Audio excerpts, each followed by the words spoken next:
네, 2021년 5월 31일 정보시스템 감리 시작하겠습니다.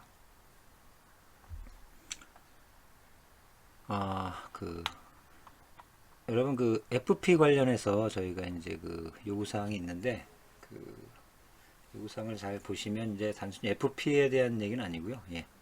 그 정확하게 말하자면 이제 소프트웨어 사업 정보를 이제 등록하라는 요구사항이 있습니다.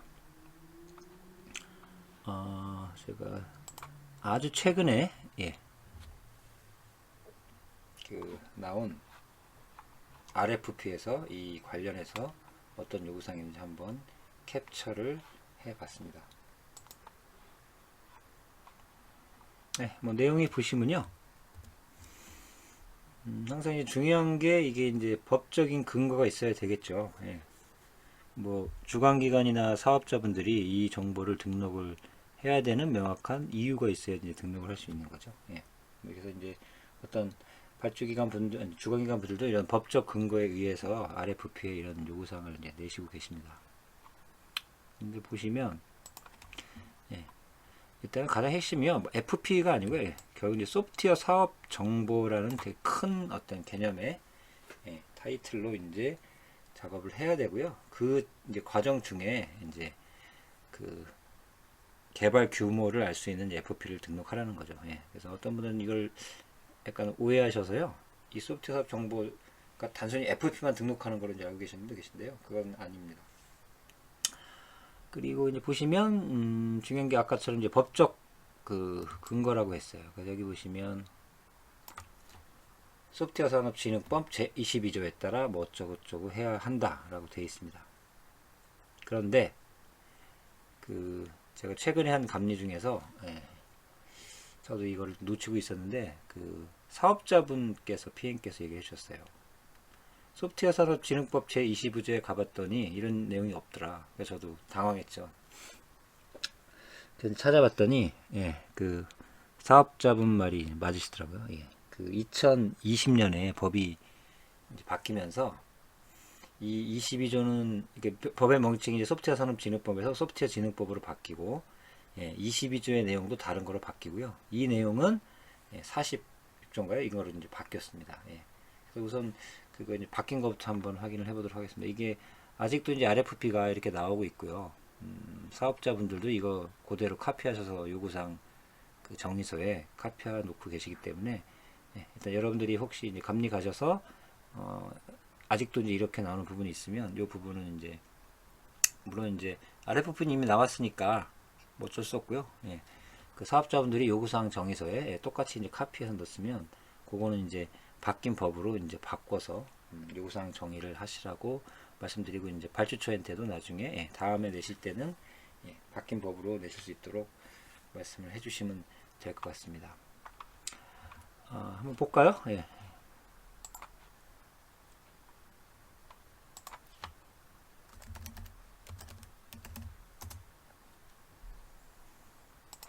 국가법령정보센터에 가셔서요. 이제 소프트웨어 산업진흥법이라는 건 없어지고요. 소프트웨어 진흥법으로 바뀌었습니다. 여기 소프트웨어 진흥법을 보시면요. 여기에 이제 연역을 가보시면, 여기 보시면 이제 기존에는 이렇게 이제 소프트웨어 산업진흥법이었던 걸 아실 수 있고요. 이게 이제 2020년 12월에 이름은 이제 소프트웨어 진흥법으로 바꿨죠. 바꾸고 또 2021년 12월 달에 한번 또 타법이 개정이 됐습니다.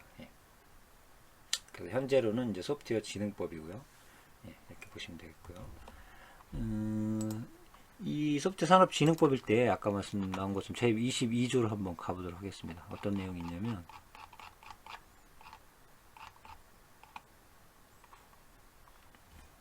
제22조에 이제 여기에 요게 이제 법적 근거라 그거죠. 이 근거에 의해서 소프트웨어 사업 저장소에 등록을 해야만 하는 것이다 라고 이제 되어 있습니다.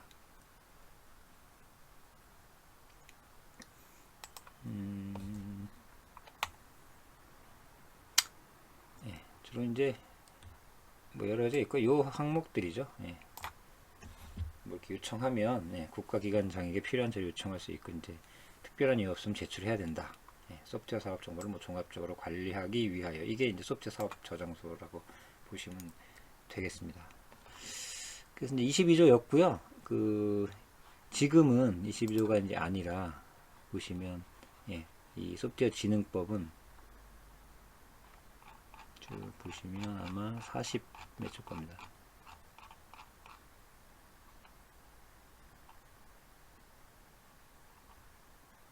네, 여기 있네요. 예, 46조. 예, 그 아까 동일한 그 22조에 있던 것이요. 예, 이렇게 46조로 조항만 예, 바뀐 것을 보실 수가 있습니다.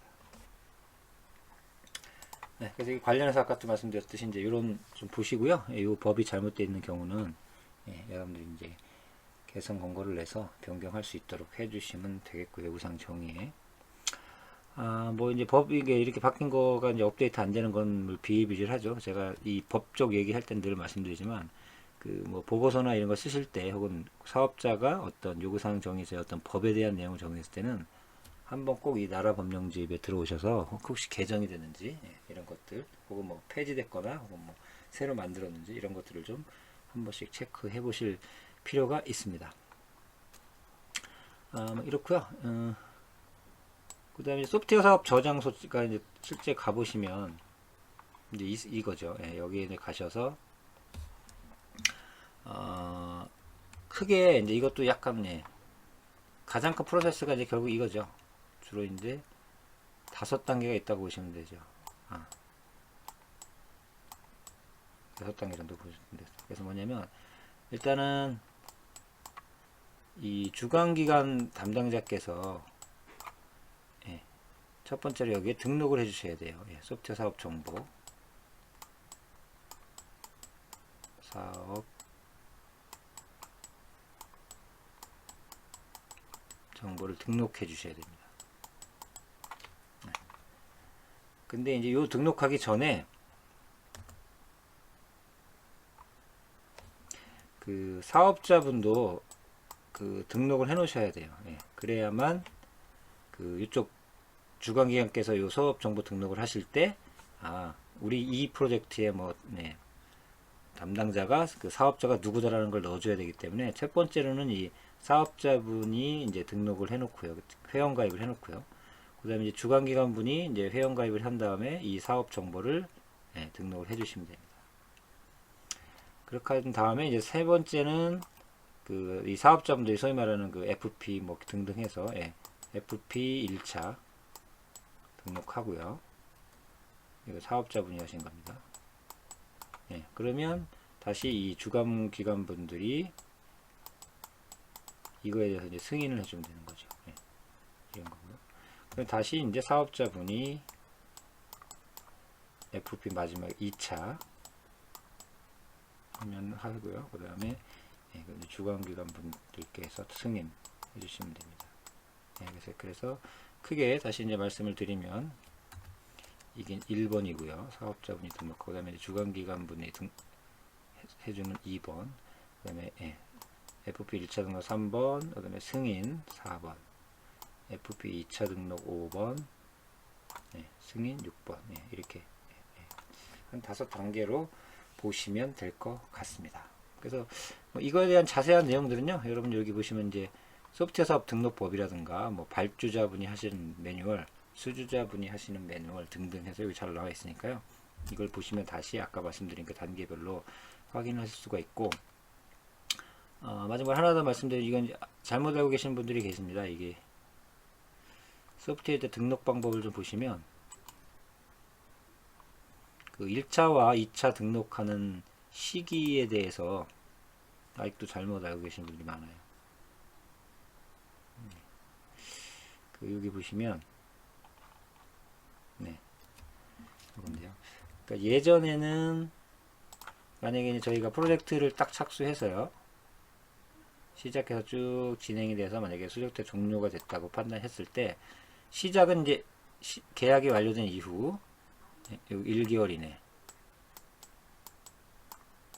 1개월 이내에 FP 1차를 뭐 등록해야 돼서 예, 하는 거는 이제 똑같았는데, 그 과거에는 이게 사업이 종료된 이후에 1개월에 등록하게 돼 있었어요. 근데 이게 초기는 이랬었더니 이제 사업이 사실 종료된 이후에 사업자분들이 사업이 종료되면 이제 철수도 많이 하시기 때문에 이게 원활하게 안 됐던 것 같습니다. 그래서 보시면 이제는 사업 종료 전 1개월로 바뀌었습니다. 종료하기 전 1개월 전부터 시작해서 요 사이에 FP를 맞으면 2차 등록을 해라 라고 요게 이제 바뀌어 있습니다. 그래서 이 부분을 잘 아직도 그 종료 이후로 알고 계신 분들이 많은 것 같더라고요. 그래서 요거는 종료하기 전에 등록을 한다 라고 이제 알고 계시면 되겠습니다.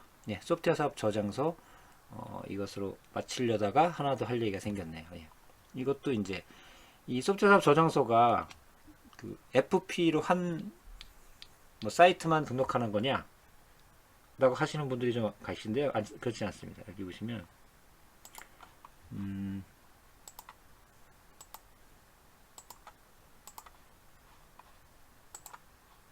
여기 예를 들어서 여기죠. 여기 수주자 메뉴를 한번 볼까요?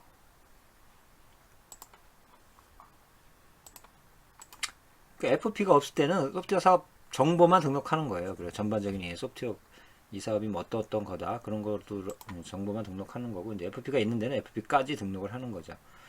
여기 쭉 보시면 매뉴얼에 좀 보시다 보면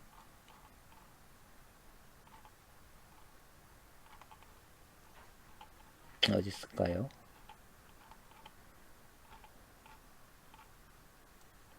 물자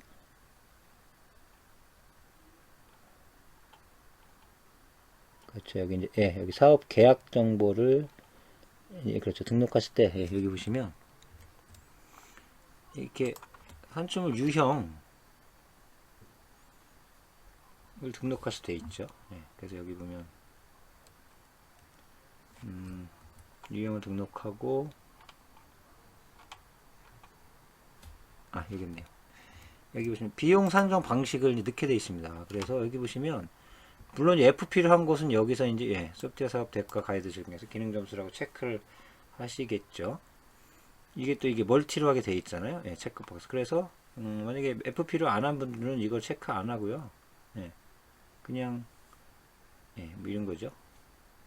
전문가 판단을 했다든가 기타 다른 판단도 할 수 있습니다. 그래서 꼭 FP를 등록한 FP로 계약을 한 사이트만 이걸 등록하는 게 아니고요. 전체적으로 하여튼 SI 프로젝트나 관련 프로젝트들이 만들어지면은 이런 소프트웨어 사업에 대한 정보들도 다른 FP 말고도 이런 여러 가지 정보들이 있기 때문에 등록을 하는 거를 원칙으로 하고 있다는 거를 알고 계시면 될 것 같습니다. 소프트웨어 사업 저장소 이것으로 마치겠습니다.